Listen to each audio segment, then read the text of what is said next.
we used to enact the big beautiful bill, and I want you to have that for your time.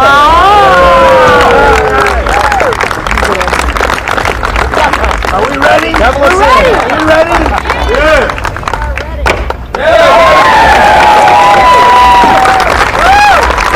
Have a good time, everybody. Thank you very much. Into the United States for investment purposes.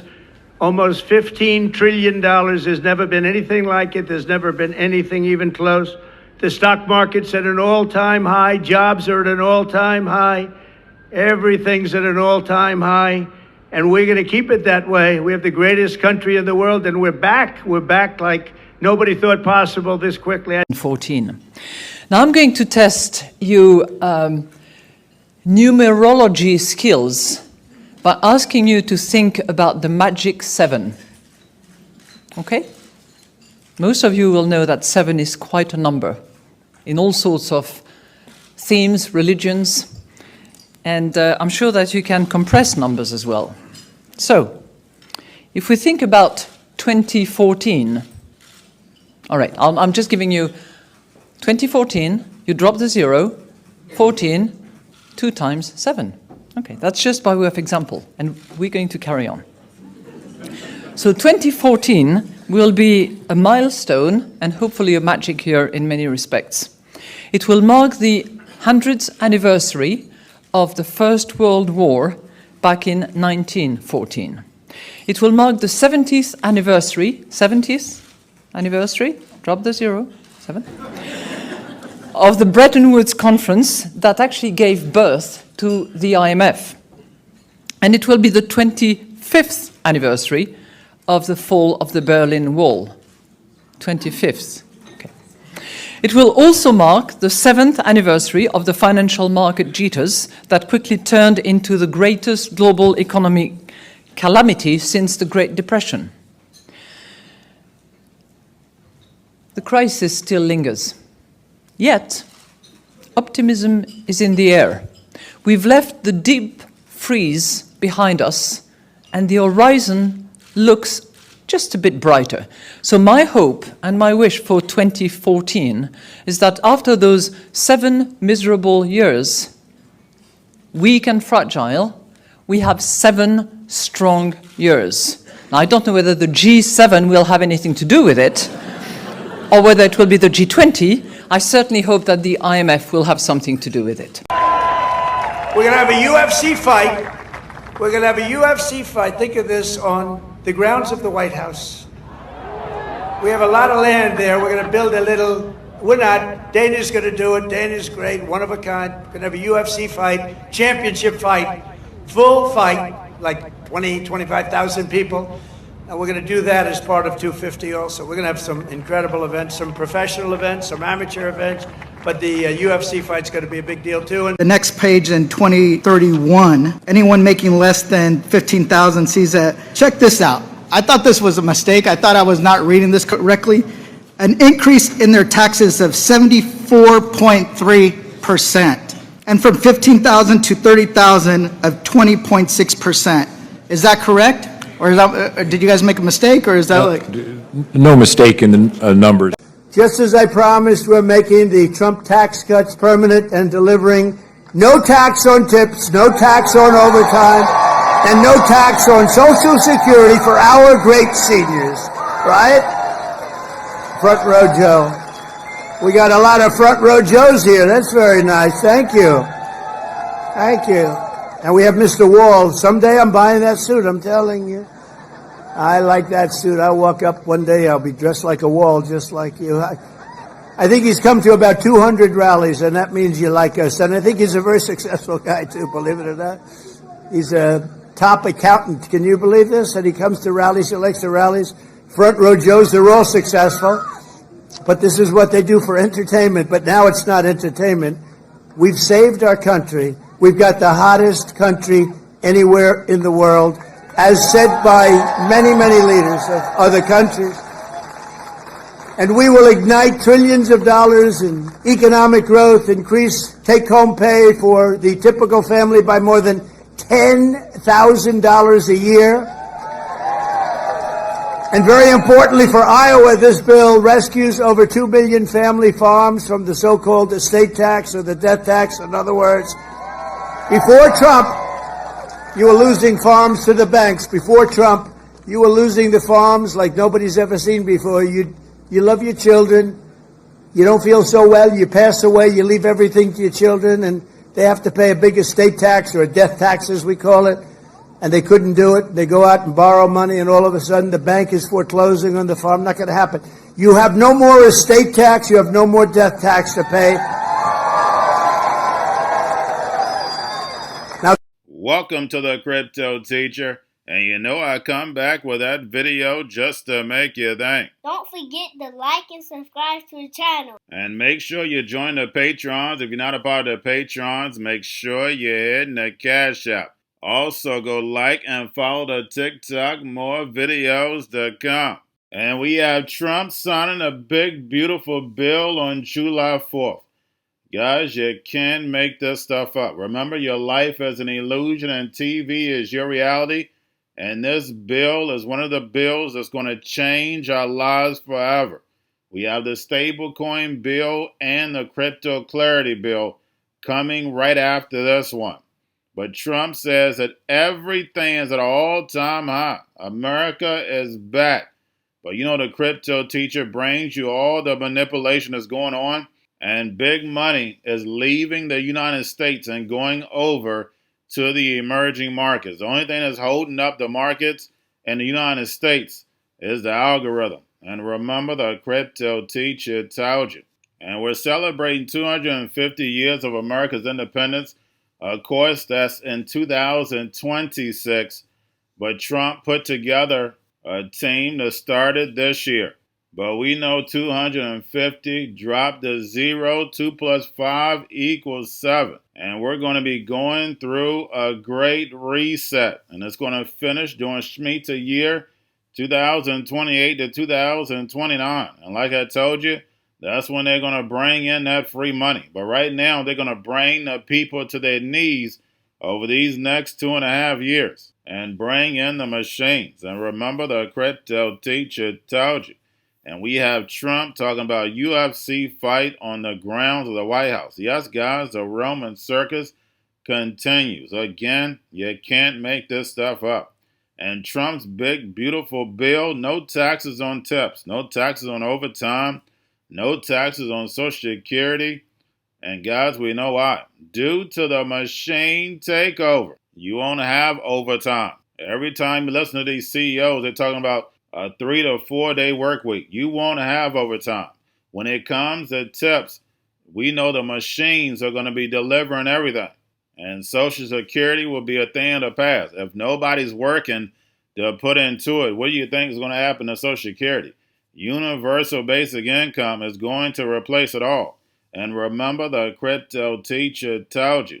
And with the stablecoin bill and the clarity bill for crypto, everything is going to be tokenized and put on blockchain. Even the private sector. Only thing you have to do is take the value, tokenize it, and they bet on the price. The same thing we do with stocks. You're betting on the price. They're just opening up the casino. And remember, the Crypto Teacher told you. And we have India Securities blockchain street due to market manipulation. Over 500 billion frozen. But we know the banks are the biggest what? I'll let you finish that. And remember, the Crypto Teacher told you. Because he knows. When it comes to the NWO, it's all planned out. You have a wonderful day. Itself now from Robinhood's latest push into crypto after the trading platform started offering what they're calling tokenized shares of SpaceX, which of course is a private company, to users, though the users, and I should say, are only in Europe. So this is not available to customers of Robinhood here in the United States. In a post on X, though, OpenAI saying the following. It says, these OpenAI tokens are not OpenAI equity. We did not partner with Robinhood. We're not involved in this. We do not endorse this. Told users, please be careful. Now, in response to OpenAI's post, a Robinhood spokesperson saying, quote, these tokens give retail investors indirect exposure to private markets, opening up access, are enabled by Robinhood's ownership stake in a special purpose vehicle. We'll explain how this works in a moment. Robinhood stock hitting a new high on Monday when it made that new token and blockchain announcement. U.S. users, as we mentioned, cannot access these tokens because of regulatory restrictions. We talked to Paul Atkins, the new chair of the SEC, a little bit about this token issue. And so what's really happening, and you can speak to it probably even better than I can, is there's private companies, SpaceX, OpenAI, what have you. Those are not available. Those shares are technically not available to the public because they're private. They don't have the same disclosure as a public company.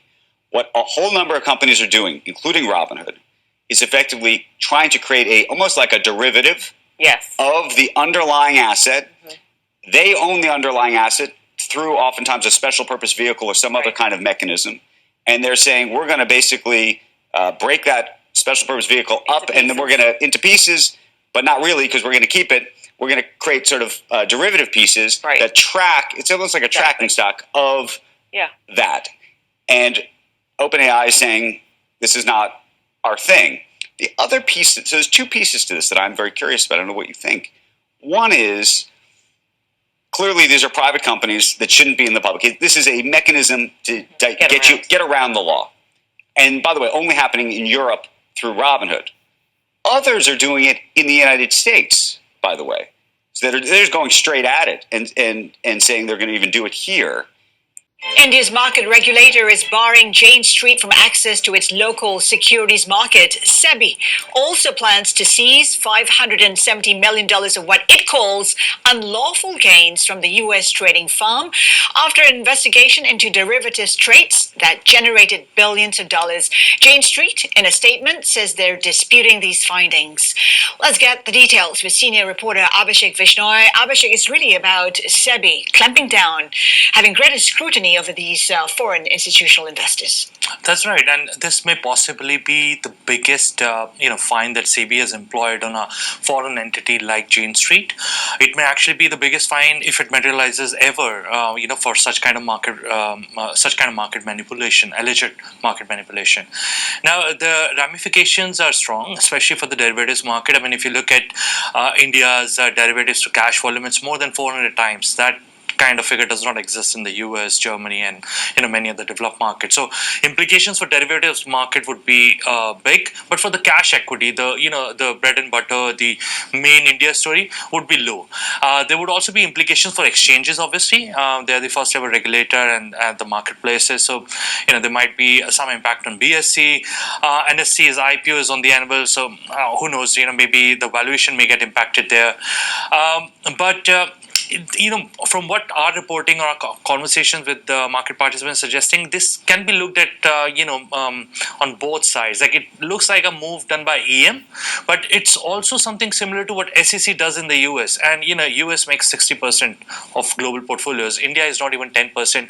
Jane Street was making $2.3 billion, and that was more than 10% of their bottom line. So there is a context to this, and it shows how big, market inefficiency exists in India, and how such low guardrails are there in India that regulators is now trying to close. Going to a different economy, and we're going to be learning more about that as we go. But clearly, we're learning that things can be done from remote locations. We're learning that technology can replace people even more than we thought. We're not going back to the same economy. We're recovering, but to a different economy, and it'll be one that is more leveraged to technology. And I worry that is going to make it even more difficult than it was for many workers. In Silicon Valley, and my friends who work in technology know that what we did to the manufacturing workers, we are now going to do to the retail workers, the call center workers, the fast food workers, the truck drivers, and then even bookkeepers, accountants, insurance agents, lawyers, and on through the economy. So what happened to the manufacturing workers is a very clear sign. And so we'll import Chinese-based CBDC technology. So it's going to be CBDC in a box provided to you by the People's Bank of China.